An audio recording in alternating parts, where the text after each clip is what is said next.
Hi, Alan here. Look, I can't hold my tongue any longer.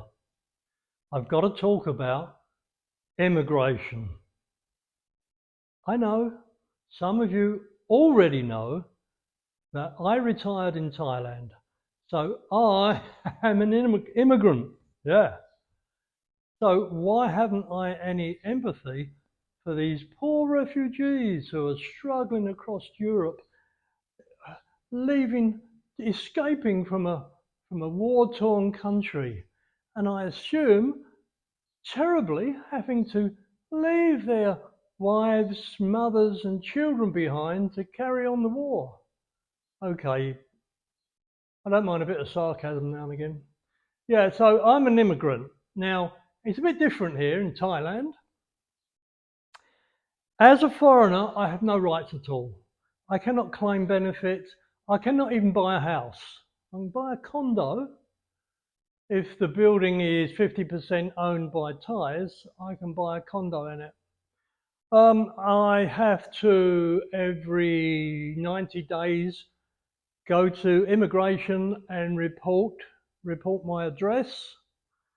That's over an hour and a half's drive across the city.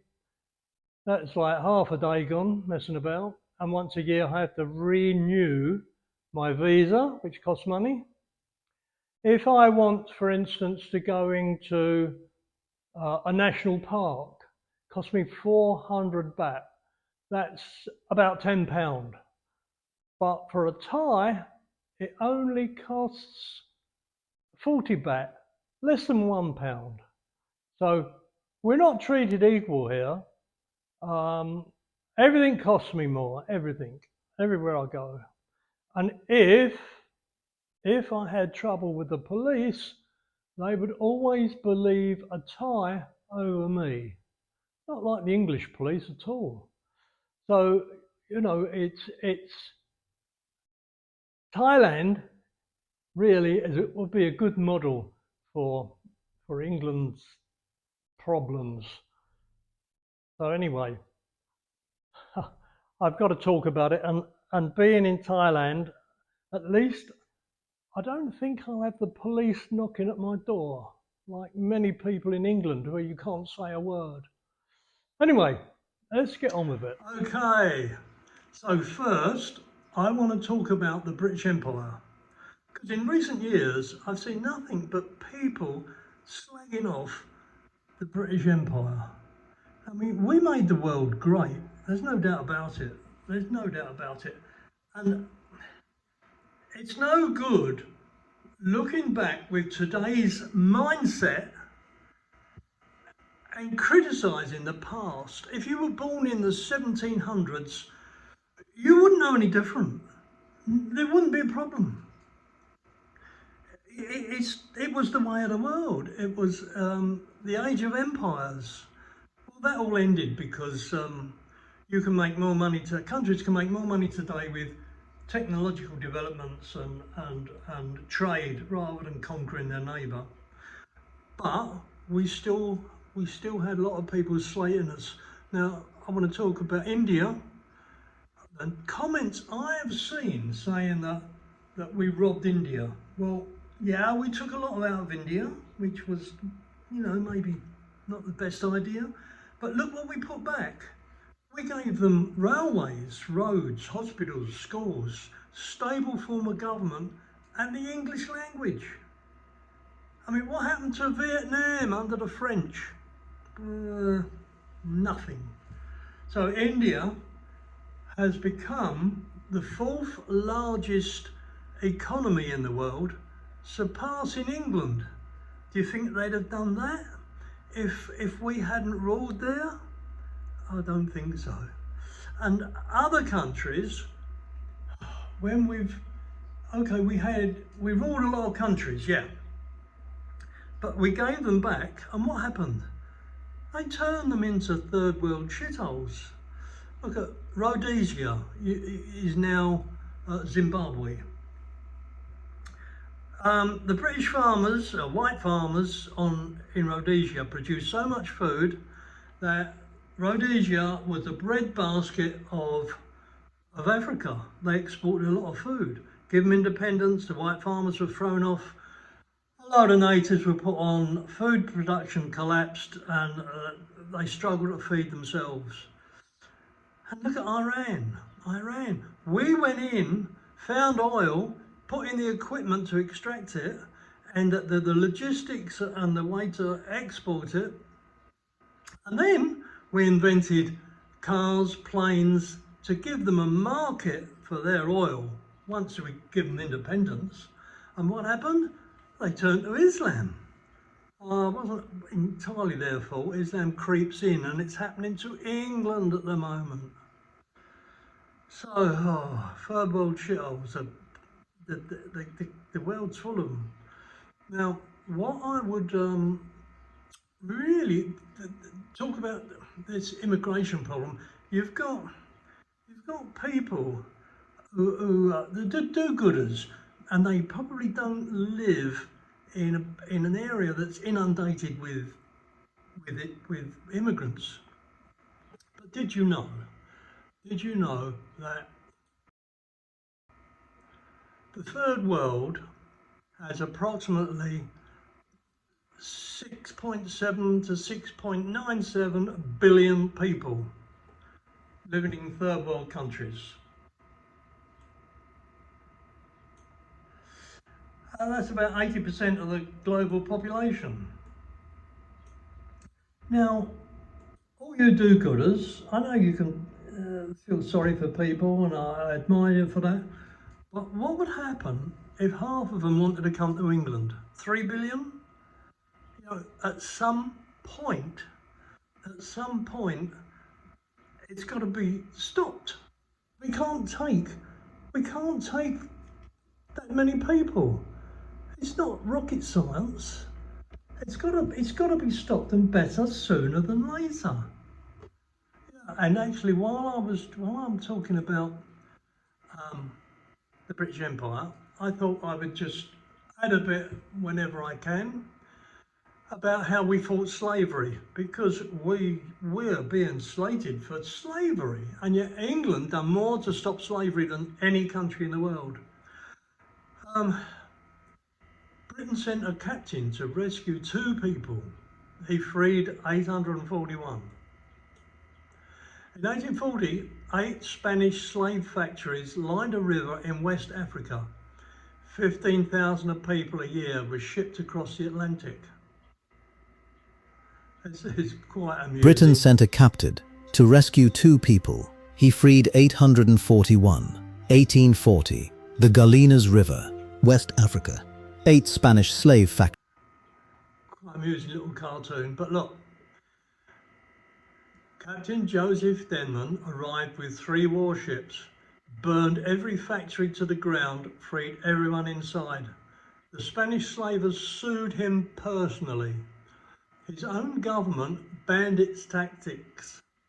6 years later, the court ruled in favour. Then the government adopted everything he'd pioneered. Queen Victoria approved it personally. They tried to punish him for freeing people, then they used his methods to free thousands more. This is what British pride looks like. Be proud of us. Maybe we weren't little cartoon characters then. So it goes on, doesn't it? What's happening today? Look. Labour to spend £650,000 of taxpayers' money for civil servants to go on a countryside field trip and learn how farms work. Why not put people in roles who know what they are doing? It's just such a waste of taxpayers' money, and there's no end to it. They just keep going. No wonder we're skint. Rupert Lowe's just announced that a job advertised by the DWP, the Department of Works and Pensions, they're advertising for a Sharia law administrator for the DWP. Look, £23,000 a year. Now come on, talk about a waste of money, and we got to pay for it. Well, not me, but maybe you.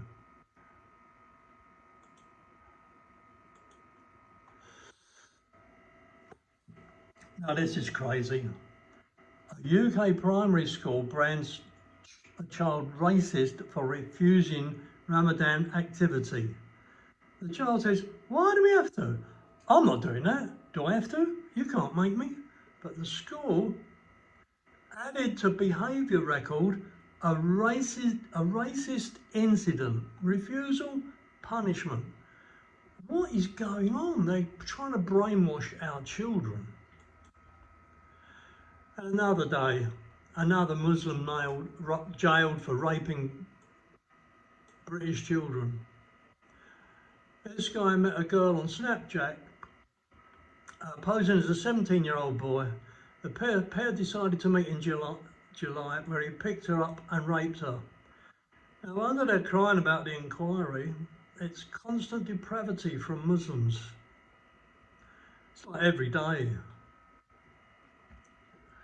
Keir Starmer's top aide told the PM he had to smash smuggling gangs. As it is revealed, his father's firm was handed $6 million to house asylum seekers. Do you really think they want to smash the gangs? I don't think so. Tommy Robinson, what a great guy. People still slate him. But he's been fighting the establishment for 30 years, trying to reveal what's going on, being blocked and criticised. You know, it's just beyond belief, really. See, so it's talking about the horrible abuse of British children in the hands of predominantly Pakistani Muslim rape gangs. It's now sent people over the edge and are pushing harder for the inquiry. Now, the same week that Rupert Lowe holds his private inquiry, Labour's Ministry of Justice has ordered data analysis company Courtdesk to delete its large archive of court records. To delete all the records of the courts. Can you believe that? We're now trying to mass destroy evidence of the details of crimes. We can't let them do this. It's I don't know what to say, guys. I really don't. Oh, they're turning England into another shithole. Look at this. England used to be so clean, so immaculate. What is going on? What is going on? An 11-year-old was found raped in a park. The police arrested her for being drunk and disorderly. They left the men, ignored the men. And also a 12-year-old was being raped and her dad went to save her from the flat and the police arrested him. Again, they left the men. I'm lost for words. I'm lost for words. I really am. In 2008, an 11-year-old girl came to the attention of the police after she disclosed that she and another child had been sexually abused by a group of adult males. Just a few weeks later, she was found in a derelict house with another child and a number of adult males.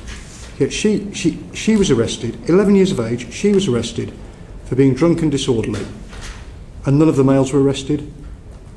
Has your force identified the police officers involved in that and found out what went on?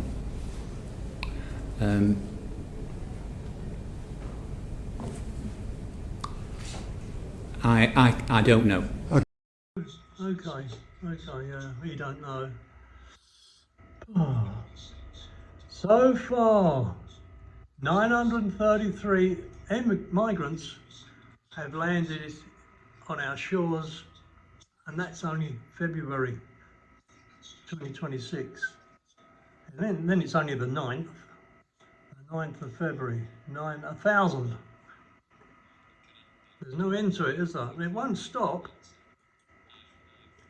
Now, listen, Britain has more civil servants per capita than communist China. In 1900, they gathered They governed 1/3 of the world with 50,000 civil servants. They governed India, Australia, Canada, New Zealand, large parts of Africa, etc. Today, England has more than 550,000 civil servants and only govern Britain. That's 10 times as much. Hospital waiting lists are longer than ever, roads full of potholes, trains don't run on times. But they've added 150 new government agencies in 10 years while claiming to cut costs. It's just ridiculous. That's got to end. Anyway, I'm banking on Advanced UK. It doesn't seem like anybody else is going to get us out of trouble. I mean, what are they going to do when they become our government? They want to leave the ECHR, repeal the Human Rights Act, which Tony Blair put in, repeal the Equalities Act, Tony Blair again, end the so-called hate speech laws, reassert UK sovereignty like Northern Ireland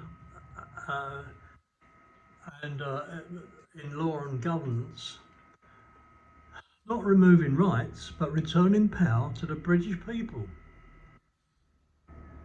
Take back control in one day.